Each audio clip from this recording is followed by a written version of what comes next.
I'm 85 years old, and I've learned something no one teaches you when you're young, not even when you pass 70. The body doesn't age all at once. It doesn't break overnight. First it whispers, then it insists, and only at the end does it shout.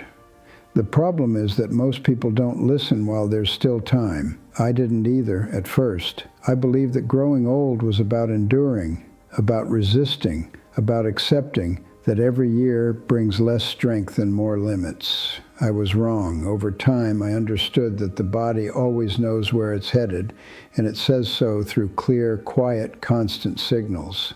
After 73, every small change matters more than you imagine. I'm not talking about serious illnesses or medical diagnoses. I'm talking about everyday gestures, how you get up, how you walk, how you sleep, whether you still feel like taking part in life or whether you're simply waiting for the days to pass. I've seen men and women my age who are completely different from one another. Some remain steady, present, with a lively look in their eyes. Others with the same age on paper are already gone on the inside. For years I observed, compared, listened to stories in waiting rooms and parks, at family gatherings, and over time I understood something unsettling, but also hopeful. The difference wasn't luck, it wasn't genetics either, as many repeat to comfort themselves. The difference was in specific signals the body gives off long before real decline appears. 8 signals, to be exact.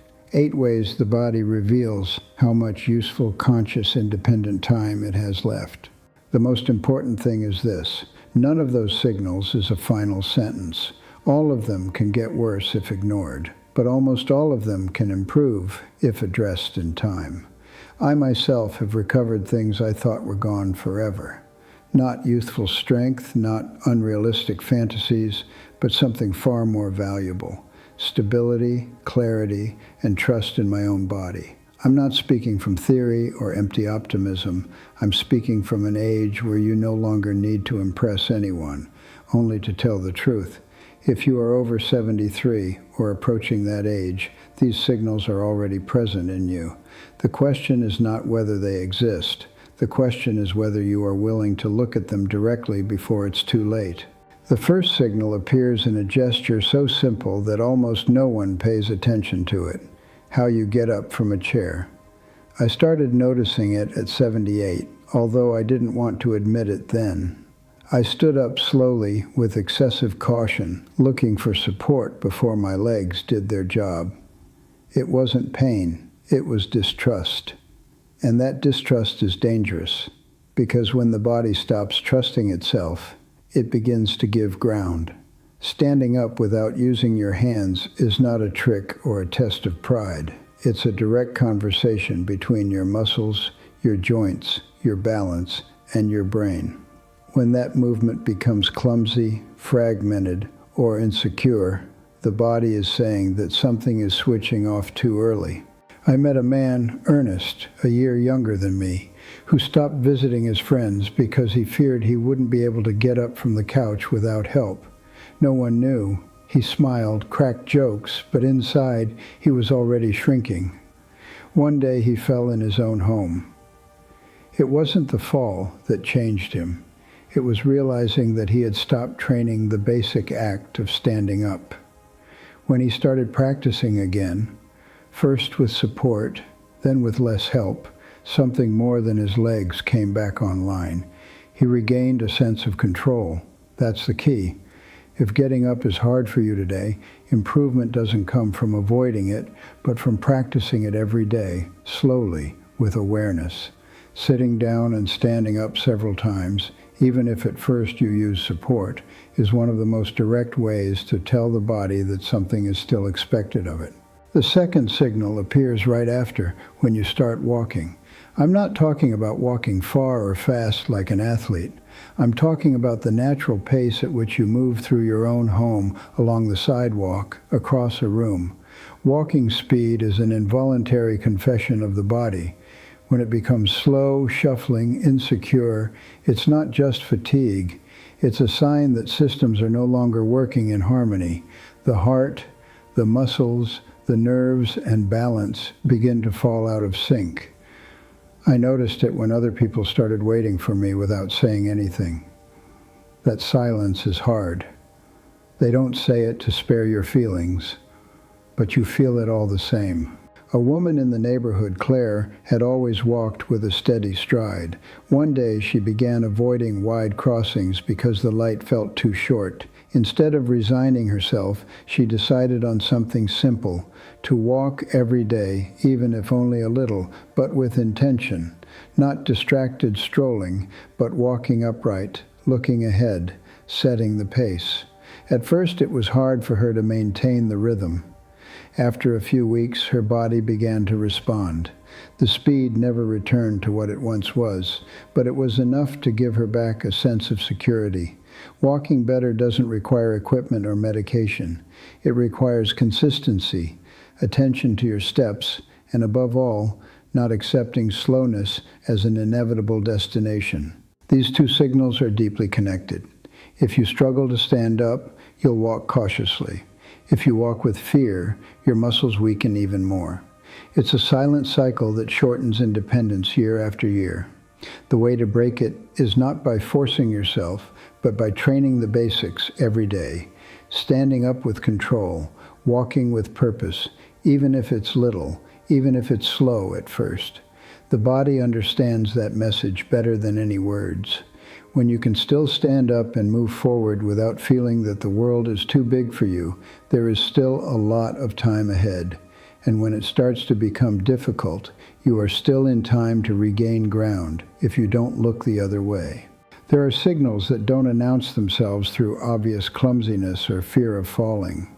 Some hide in small, almost intimate details. One of them lives in the hands. For a long time, I believed that losing strength in my hands was just a minor nuisance, something that came with age and didn't deserve much attention. I was wrong. The day I couldn't open a bottle without banging it against the table, I felt more than frustration. I felt a warning. Hands don't age on their own. When grip strength weakens, the entire body is often losing ground in silence. An old friend of mine, Julian, stopped carrying his own grocery bags because they felt heavy. He said it was to take care of himself, but in reality he was avoiding facing the loss of strength. Over time, not only did his hands grow weaker, so did his posture, his stride, and his confidence. When he finally decided to do something, he started with the simplest thing: squeezing a ball several times a day, holding objects with intention, not delegating every small effort. Within a few months, he not only regained firmness in his hands, he also began to feel capable again. Grip strength responds quickly when it's awakened. It doesn't require heroics, just consistency. Using your hands, demanding something of them, reminding them they still have work to do. But there is another signal, even less visible, that weighs as much as physical strength. It's the way you emotionally respond to life's blows. After a certain age, we all accumulate losses: people, roles, routines. What changes isn't the number of blows, but how we process them. I've seen strong bodies fade because the mind gave up first. And I've seen fragile bodies hold on for years thanks to a quiet determination to stay connected to life. I met Teresa when we were both already past 80. She had lost her brother, her best friend, and shortly after, her home. For a while she became small, not in height, but in presence. She spoke little, avoided gatherings, seemed absent even when she was sitting right in front of you.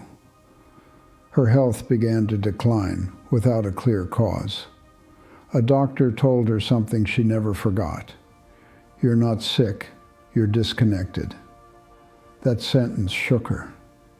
She began to get involved again, first by helping care for neighbors' children, then by taking part in neighborhood meetings. She didn't fix her losses, but she changed her relationship with them, and her body noticed. Emotional resilience isn't denying pain or pretending optimism. It's allowing yourself to feel without abandoning life. When a person loses interest, stops engaging, stops caring about anything beyond themselves, the body enters a dangerous conservation mode. Inflammation increases, energy drops, the immune system weakens. On the other hand, when you regain a reason to get up, even a small one, the body responds with real measurable improvement. These two signals, hand strength and emotional strength, are more connected than they seem. When you feel useful, you use your body more. When you use your body more, you feel more alive. If you notice that your hands no longer respond as they once did, train them. If you notice that your mood has gone flat without curiosity, seek contact, purpose, even if at first you don't feel like it. At this age, waiting for motivation to appear on its own is a mistake. Sometimes you have to act first so the energy can return later. The body and the mind continue their dialogue until the very end. The key is not to abandon the conversation. There comes a moment after a certain age when you stop taking the simple fact of standing upright for granted. It doesn't happen dramatically. It's not a spectacular fall or a big scare. It's something more subtle, leaning on the wall as you walk down the hallway, reaching for the counter when you turn, widening your stance without realizing it. That is another clear signal of how much functional time the body has left. Balance. And I don't mean just not falling. I mean how the body organizes itself to remain stable in a world that isn't always steady. Balance is a constant conversation between the inner ear, the eyes, the muscles, and the brain. When that conversation becomes slow or confused, the body begins to protect itself by reducing movement, shortening steps, avoiding situations. That's how silent confinement begins. A neighbor of mine, Alice, stopped stepping onto a small stool to reach things in her kitchen. Then she stopped going out when it rained. Later, she avoided uneven sidewalks. It wasn't fear that aged her faster. It was the gradual surrender of space.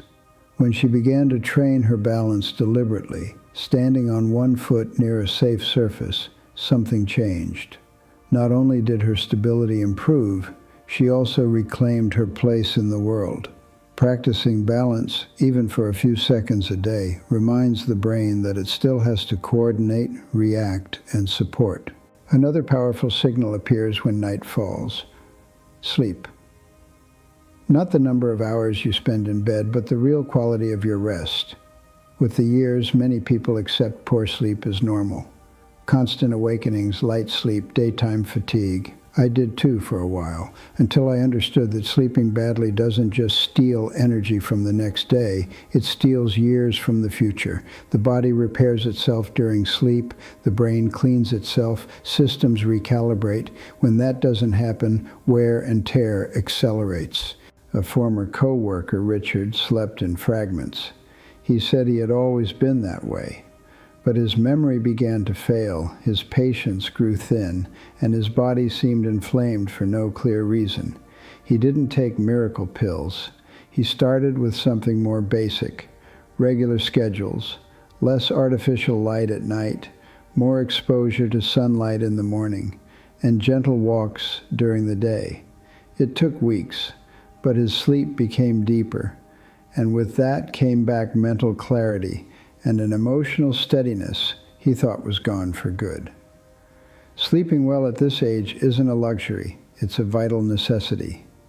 When sleep improves, the entire body is grateful. These two signals reinforce each other. Poor sleep affects balance. Losing balance creates fear, and fear worsens sleep. It's another silent cycle that shortens independence if it isn't interrupted. The good news is that both can be trained. Balance through conscious, daily practice. Sleep through simple routines and respect for the body's rhythms. If you can still remain steady on your own feet and wake up with the feeling that you truly rested, your body is saying something very clear. It still knows how to hold itself up. It still knows how to repair itself. And while that remains true, time isn't just something that passes. It's something that can still work in your favor. There is one signal many people prefer not to look at because it seems too ordinary to matter: appetite, eating less, losing interest in food, skipping meals without realizing it. At a certain age, these are not insignificant details. The body needs quality fuel to support muscles, the immune system, and the mind. When appetite disappears, it is rarely just a lack of hunger. It is often the first warning that something inside is weakening. I saw this up close with Michael, a man proud of his independence. He began saying he no longer needed to eat as much. That a little was enough. In reality, he was losing muscle mass and energy without noticing. He lost weight slowly, his clothes hung loose, and his voice lost strength. No one was alarmed at first. That was a mistake. When he finally decided to pay attention, he discovered that his body wasn't asking for less food. It was asking for better nourishment, more protein, more regular meals, more water. He changed simple habits, sat down to eat with intention again, and his energy gradually returned. Eating well after 70 isn't about eating more. It's about eating consciously, sufficiently, and consistently. But there is another signal, the eighth one, that almost no one mentions, and that ties all the others together. It isn't measured in the body, but in the eyes. It's curiosity about what's ahead, interest in tomorrow. When a person stops wondering what will come next, the body begins to shut systems down. I've seen physically capable people decline quickly because they no longer expected anything from life. And I've seen others with obvious limitations stay active because something was still pulling them forward. A woman I met at the community center, Helen, used to say she had already lived it all. She stopped learning, stopped planning, even stopped giving her opinion. Her body began to mirror that quiet surrender. She got sick easily, tired quickly. One day, almost by chance, she began attending a writing workshop. Not to publish anything, just to tell her memories. Something lit up. She started reading more, thinking more, getting involved again. Her health didn't become perfect, but it stopped going downhill. The body responds when the mind begins to project itself forward again, even just a little. Appetite and curiosity are more connected than they seem. When you're interested in life, you eat better, take better care of yourself, move more. When that interest disappears, everything becomes automatic and minimal. If you notice you no longer feel like eating or that everything feels indifferent to you, don't take it as a normal phase. It's a signal. And like all the signals I've talked about, it's not a sentence, it's an invitation to intervene.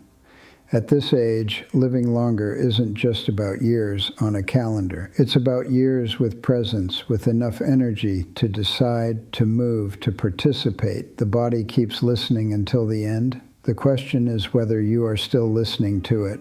When I look back, I don't see my life divided by ages, but by moments when I listened to my body and moments when I ignored it. That's what truly makes the difference. Turning 80 wasn't what made me more aware. It was understanding that every signal that appears is an opportunity, not a threat.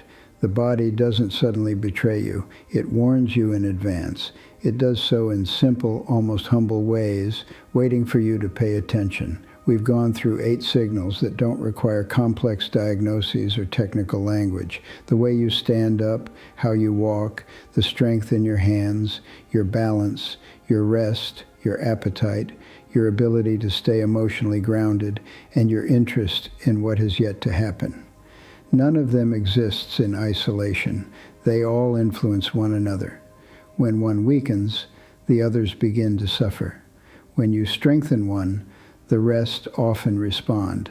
That's the good news. At 85 years old, I don't expect to go backward. I don't need to. What I do know is that I can still choose how to move through the time I have left. I can train the basics, care for my routines, stay connected, not abandon movement or curiosity. That's what keeps the body awake, not youth, but daily attention. I've seen too many people give up too early, convinced there was nothing left to be done, and I've seen others surprise themselves by improving when they decided to step in. If there's one thing I want you to remember, it's this. As long as you can recognize these signals in yourself, you are still in time. True decline begins when you stop looking, when you accept without questioning, when you tell yourself it no longer matters. It does matter. Every small adjustment adds up. Every sustained habit builds something. The body doesn't demand perfection. It demands participation. I don't know how many years I have left. No one does. But I do know I'm still here because I learned to listen before the body had to shout. If you do the same, I won't promise eternal life or an ending without difficulty. I'll promise something more honest, more stability, more dignity, and more presence in the years that still belong to you. And at this age, that is everything.